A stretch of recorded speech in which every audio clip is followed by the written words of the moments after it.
Hello, ninth class. Today we will learn chemistry, chapter 5, lecture 21. Today's topic is Charles' Law. Today we will learn Charles' Law, what Charles' Law described about the relationship between gas and pressure or temperature. Clear? Let's discuss. The relationship between volume and temperature, keeping the pressure constant, was also studied. बेटा जिस तरह हम Boyle's law में पढ़ा था, Boyle's law में क्या था, प्रेशर और वॉल्यूम का रिलेशन था एट कांस्टेंट टेम्परेचर पे। इसमें बेटा है टेम्परेचर और वॉल्यूम का relationship at constant pressure. Clear कि टेम्परेचर और वॉल्यूम जो है वो एक दूसरे के क्या है, डायरेक्टली प्रोपोर्शनल है। Clear? Volume is directly proportional to temperature. Clear? Boyle's law में क्या था, वॉल्यूम और मैं चलो लिख देता हूँ, वॉल्यूम और प्रेशर एक दूसरे के क्या थे, इनवर्सली प्रोपोर्शनल थे। ये बात है बॉयल्स लॉ की। यहाँ पे मैंने बी लिख दिया। Clear? B stands for Boyle's law. But when we talk about Charles law, Charles law में बात करें तो चार्ल्स लॉ में जो वॉल्यूम और टेम्परेचर का रिलेशन है वो क्या है, डायरेक्टली प्रोपोर्शनल है। क्या है? डायरेक्टली प्रोपोर्शनल है। It means if there is increase in temperature, ultimately the volume will also increase. Clear? That means these they both are direct proportional to each other. Clear? ये था बेटा इसका introduction. और Charles ने ये law का पेश किया था,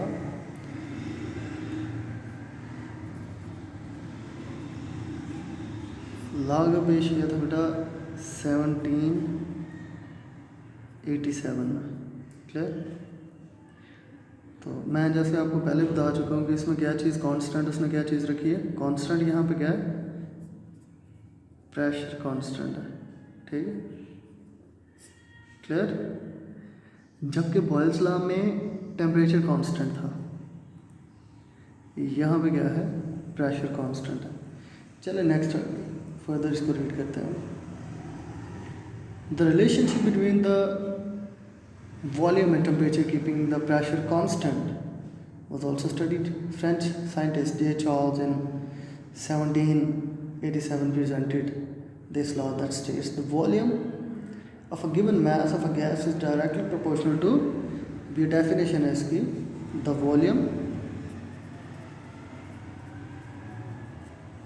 volume of given mass of a gas is directly proportional. ठीक है? Directly proportional to what, directly proportional to the absolute temperature. Absolute temperature के क्या है, डायरेक्टली प्रोपोर्शनल। ठीक है बेटा? वेल,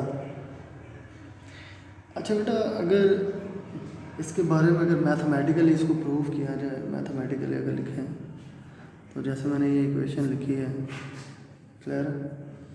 तो यहाँ पे अगर मैं इक्वेशन लिखूँ जैसे ये है,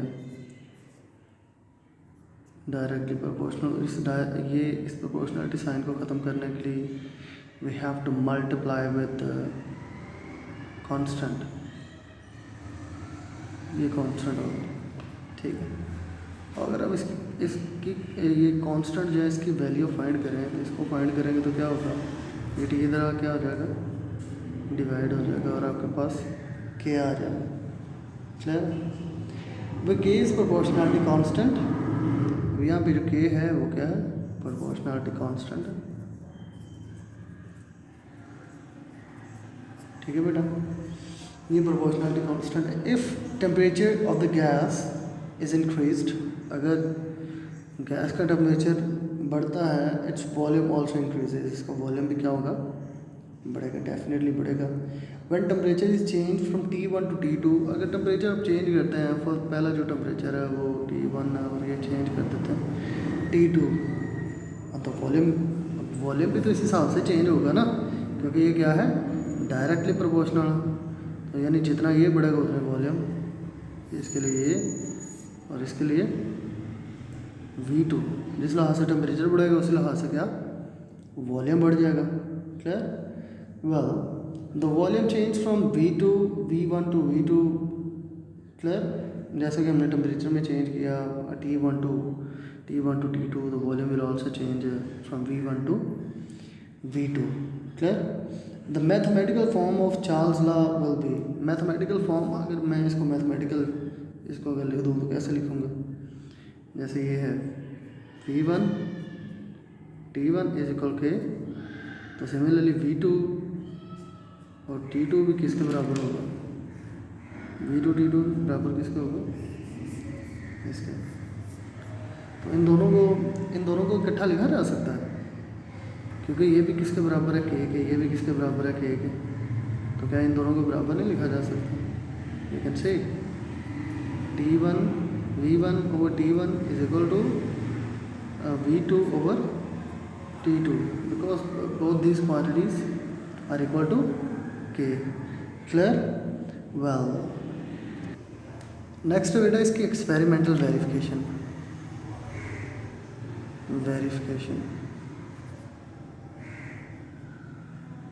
ठीक है, एक्सपेरिमेंटल वेरिफिकेशन की बात करें तो let us take a certain amount of a gas enclosed in a cylinder। एक सिलेंडर लिया, ठीक है, ये एक सिलेंडर है, तो इसके अंदर कोई ख़ास मकदार में क्या गैस भर ली, सपोज करो ये इतनी गैस है, ठीक है। ये ऊपर मूवेबल पिस्टन है, क्या चीज़ है, मूवेबल पिस्टन है, और ये इसका पहला जो टेम्परेचर है T1 वो है बेटा 25 सेल्सियस। क्लियर? और जो पहला वॉल्यूम है ना V1 वो कितना है, वो है बेटा 50 सेंटीमीटर क्यूब। ठीक है, और ये जो पिस्टन लगा हुआ है ये फ्रिक्शन लेस है। क्लियर? अब जब आप टेम्परेचर बढ़ाते हैं, टेम्परेचर T1 से T2 टेम्परेचर जाता है, तो T2 टेम्परेचर आप उसको कितना बढ़ा देते हैं, 100 तक कर देते हैं। अब जो T2 टेम्परेचर है और यही सिलेंडर है,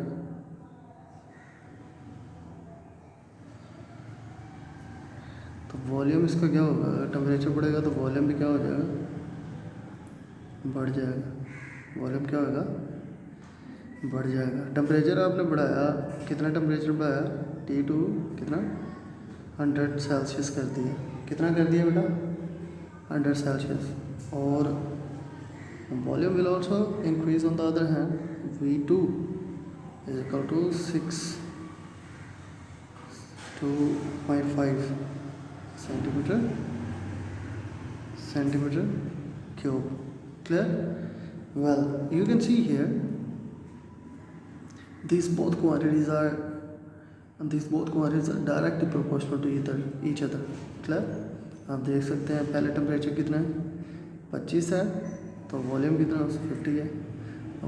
अब आपने क्या किया, टेम्परेचर को क्या कर दिया आपने, बढ़ा दिया, तो वॉल्यूम भी इसी लिहाज से क्या हो गया, बढ़ गया। क्लियर है बेटा? होपफुली बेटा आपको समझ आई होगी। Thank you so much. अल्लाह हाफिज़।